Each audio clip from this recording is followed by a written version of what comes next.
Hi friends, it's Brutus Monroe design team member Walter Zemrock here with a video for you today illustrating how to use the $200 Black Friday gift of the Sizzix Thinlits Pine Bits dies and the $75 gift of the Timeless Tidings Tonic Studios paper.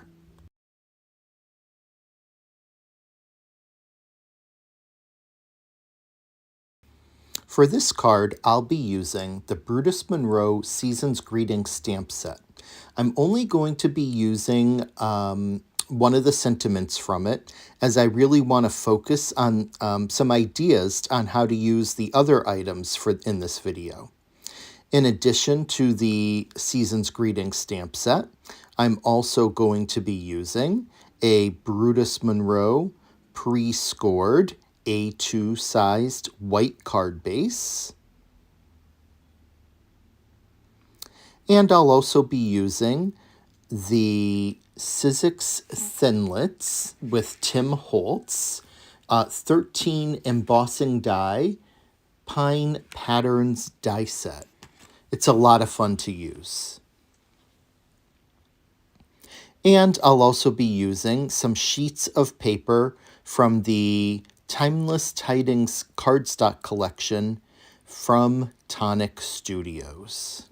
Particularly, I'm going to be using this sheet that has the beautiful cardinal on it, as well as the sheet that has the wood panel background.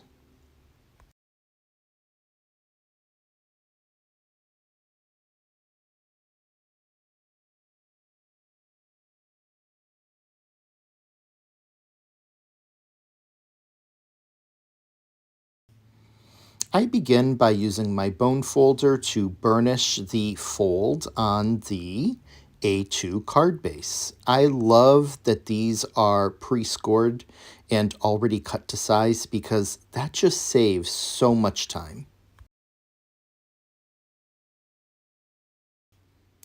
Next, I'm going to cut my wood panel paper down to the size of an A2 card base. So I'm cutting it to 5.5 inches by 4.25 inches. I'm choosing to use the orientation of the boards going side to side, left to right, rather than up and down. I just think that it makes it look a little bit more like a sign, which was the look that I'm going for in my design.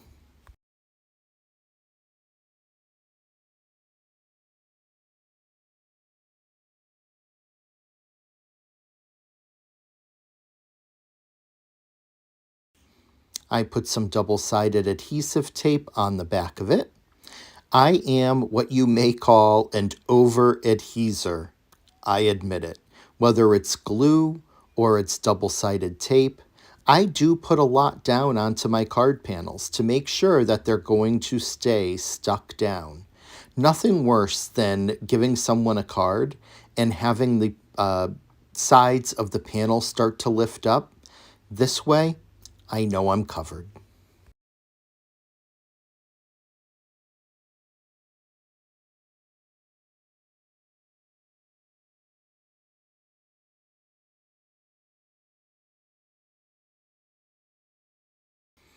I always be sure to tuck any excess tape under the panel just so that it's not sticking out from the sides, because that can cause it to be sticky and perhaps even have it stick to the inside of the envelope or have it stick to something else. And once all the tape is tucked under, I just attach it down onto my card base.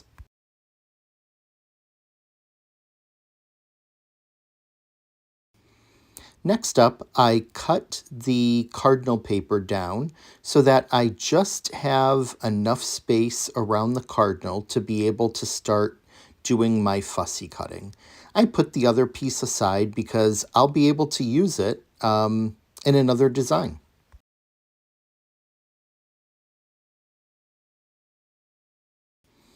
And I then cut down the other side, and this is just going to make it easier to fussy cut. And then I begin fussy cutting. I choose not to fussy cut out the entire branch that the bird is sitting on because I think it might take up too much space. So instead, I fussy cut right up and include the branch to the second bird leg and claw, and then die cut around the bird.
Now that the cardinal's cut out, I use my detail scissors to just cut out those little triangles of white space between the feathers at the top of the head.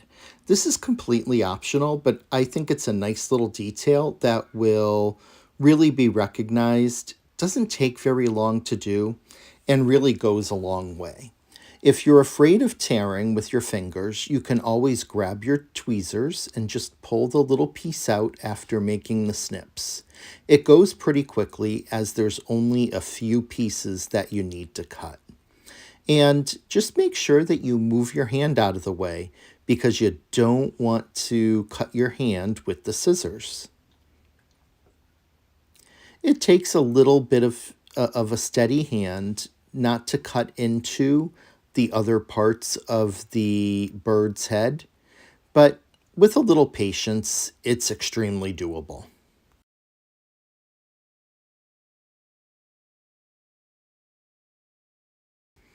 If you don't want to do this type of fussy cutting, you can always take a light gray or a light tan marker and color in that space between the feathers, and that would mask the white as well. My preference will always be to fussy cut, but if you're worried about any slippage of the scissors, or if you just don't like fussy cutting, by all means, use a little marker and disguise it that way.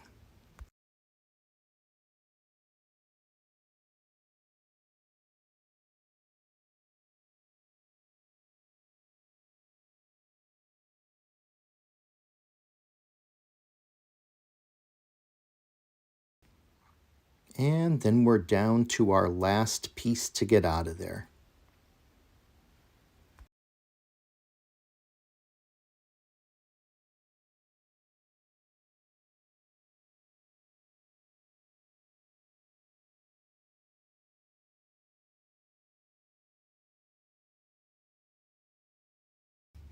I then grab my X-Acto knife and a piece of chipboard to cut on, and I gently go around the area between the cardinal's legs and the branch to go ahead and cut out those white spaces. Again, if you're not someone who is comfortable using an X-Acto knife, you may choose to just use a light gray or a light tan and color that in rather than cut it out. I do have to say, it's pretty easy to do. And if you're someone like me who used to love the old game Operation growing up, and you were good at picking up those pieces without touching the metal and setting the buzzer off, then I suspect you'll probably enjoy using the X-Acto knife and cutting out these spaces as much as I did.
I take a gray alcohol marker and go ahead and run it around the inside of those areas that I just cut with the X-Acto knife. Cutting it left the white edges behind, and I just like to blend those in, and a gray alcohol marker is a perfect way to do that. It's these little details that really go a long way in your designs and really make them stand out and look even better. That's just my opinion.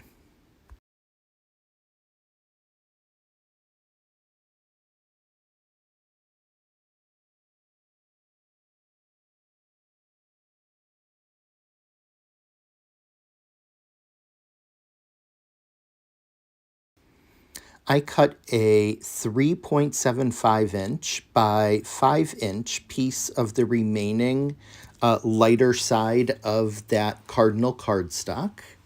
And I went ahead and am going to use that for the next step, which is going to be embossing the pine bits onto the card panel. I arranged those embossing dies where I'd like them to be. Now remember, keep in mind, this is not going to cut these pieces out. It is simply going to emboss and leave the mark of those dies behind. So I put some low tack tape over my dies to keep them in place, run them through my die cut machine a couple of times, and that side of the panel is embossed.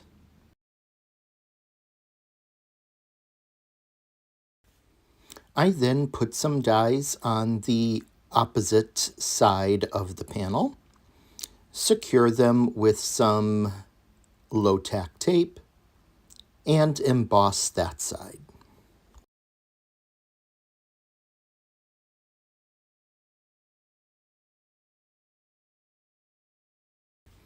With the embossing done, I begin to color the embossed images.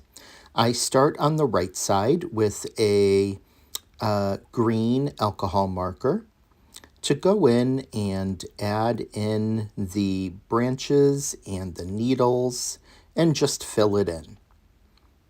After that, I move on to the pine cones and color them with a brown alcohol marker. And then I go ahead and repeat on the other side. You'll notice that I take a white gel pen and kind of run it around some of the areas inside the pine cone and then use my finger to smudge it. That's just a nice way to add a little bit of that indication of the white that appears on the end of each little area of the pine cone.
I then put some double-sided adhesive tape onto the back of the panel and make sure that there are no pieces of tape sticking out on the sides, and apply it down onto the card.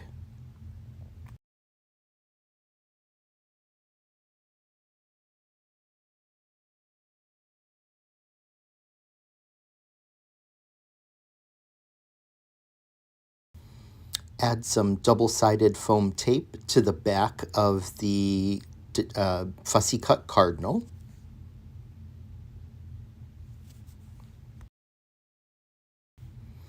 I make sure that there's enough coverage to keep it stuck down onto the card panel so that there's no lifting. And of course, don't forget that you have to peel off the backing of the foam tape. Not always the funnest of things to do, but it happens.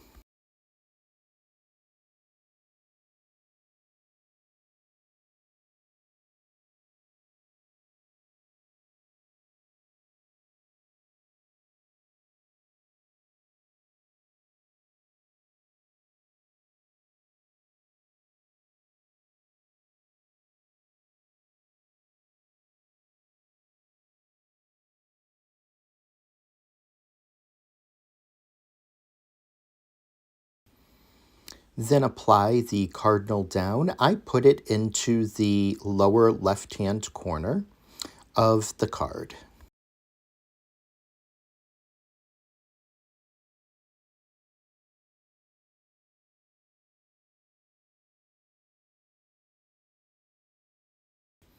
I select my sentiment and go ahead and stamp it onto the card.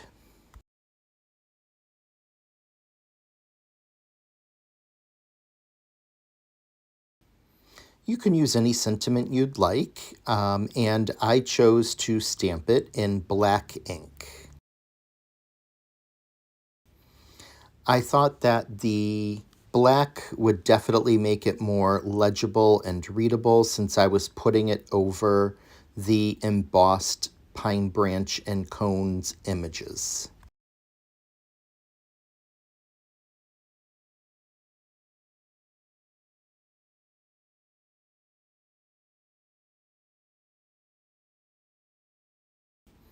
And our first card is complete.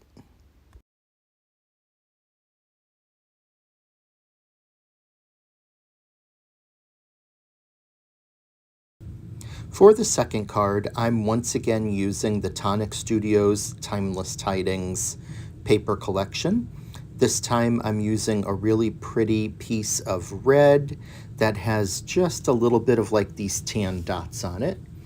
And I'm also using a piece of the paper that has the holly and berries on it.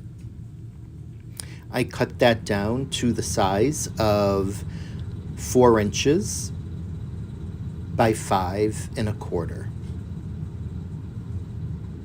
Also using, again, the same embossing die set from Sizzix and Tim Holtz, Brutus Monroe Clear Embossing Ink, and my favorite, the Brutus Monroe Gilded Embossing Powder.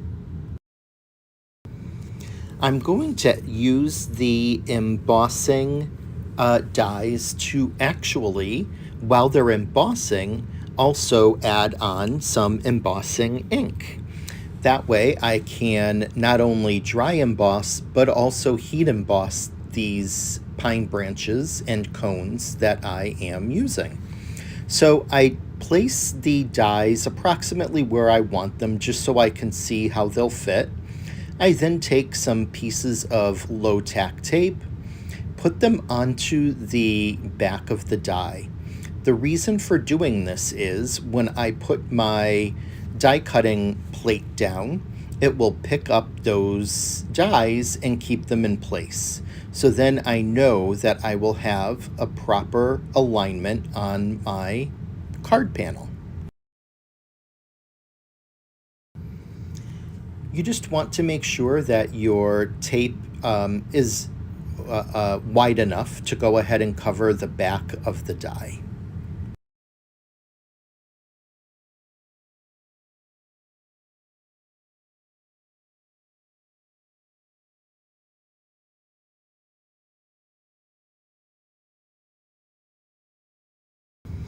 It's a little time consuming, but it really does ensure a really nice finishing.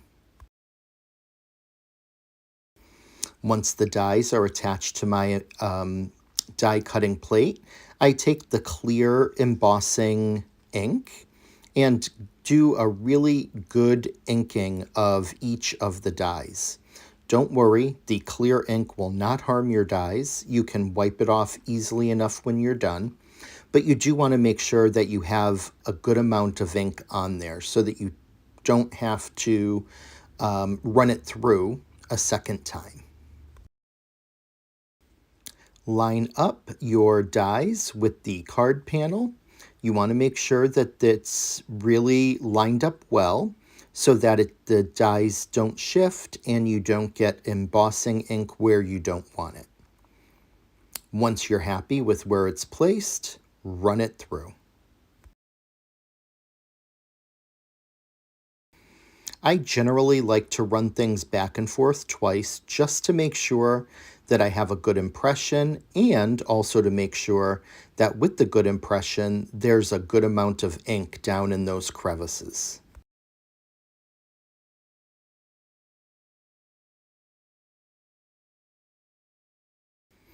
I then dusted the panel with the gilded embossing powder, and as you can see, it filled right in and stuck to those embossed images. It's a really cool effect.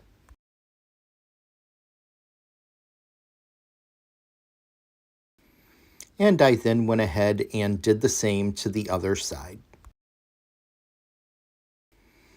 It was time to heat emboss, so I put my panel to the side and got out my heat embossing tool.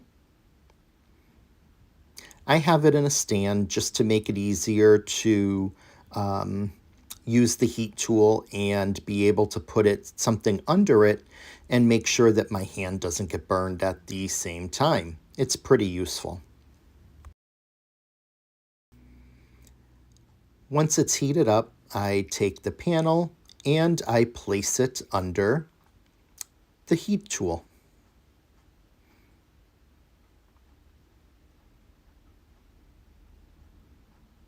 And you'll be able to see when it turns into that nicely melted, embossed image.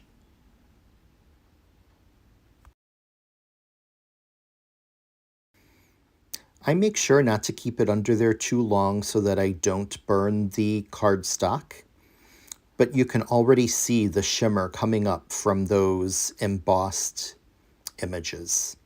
I think it's really cool that they're both dry embossed and heat embossed.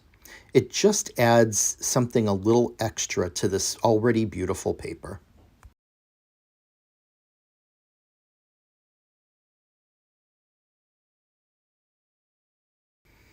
I then grabbed a brown alcohol marker and colored in the pine cones, just so that at least the pine cones would have some color.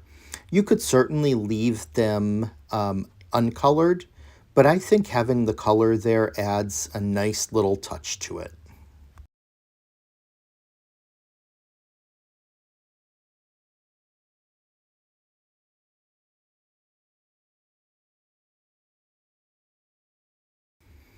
Don't worry about coloring over the embossed lines. Everything will be fine, and they will look fantastic.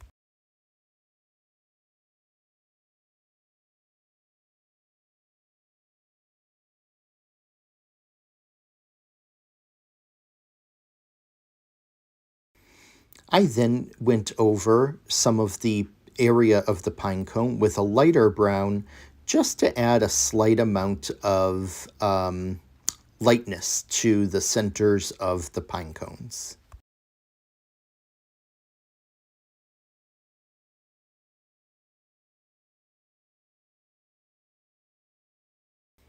I really do think that the embossed panel is just so pretty, and you can see it shine as the light hits it.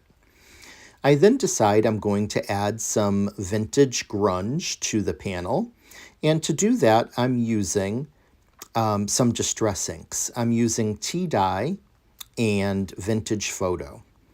I do Vintage Photo around the outside edges of the panel. So then that way it goes from a darker amount of grunge to a much lighter amount on the outside to a much lighter amount of grunge on the inside. You could skip this if you'd like, but I'm a huge fan of vintage design. And I think that this just adds an absolute fabulous touch to the card.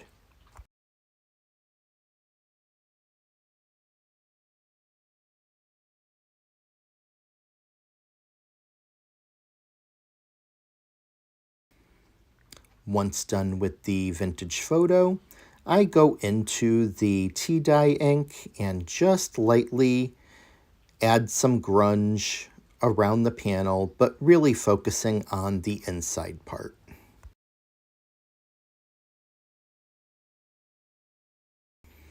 What do you think of vintage style in this look? Do you like it, or do you think you'll skip it? I'd love to know what you think.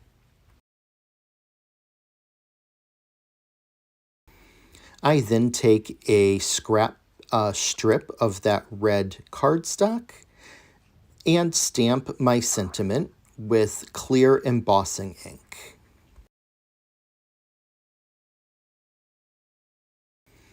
I like to load it up and make sure that there's a good amount on there and give it a really firm press to make sure that my stamp gets transferred the first time.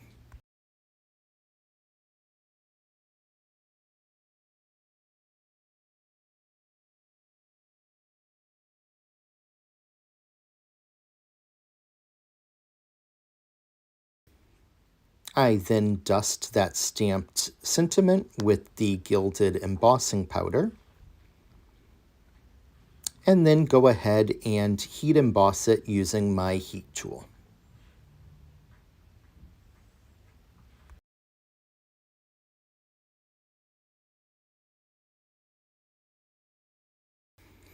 I really think that the gilded against that red is just gorgeous. I cut down the size of my sentiment strip, and then I take a gold metallic marker and run it along the edges of the sentiment strip just to add a nice little amount of extra detail that will also help with blending in the overall gold feeling of the card. I then also take it and run it along my embossed card panel for the same reason. It just adds a nice little amount of detail and really helps it stand out from the back panel of the card.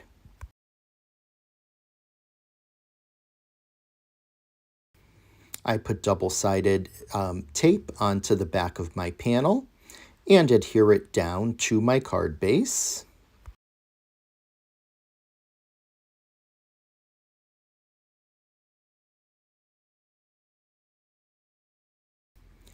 And add double-sided foam tape to the back of my sentiment and put that down.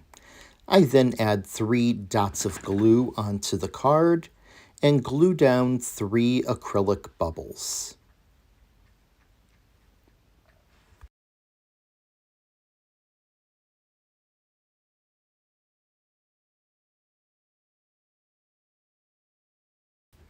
I hold them down for just a short time to make sure that they stick in the right place.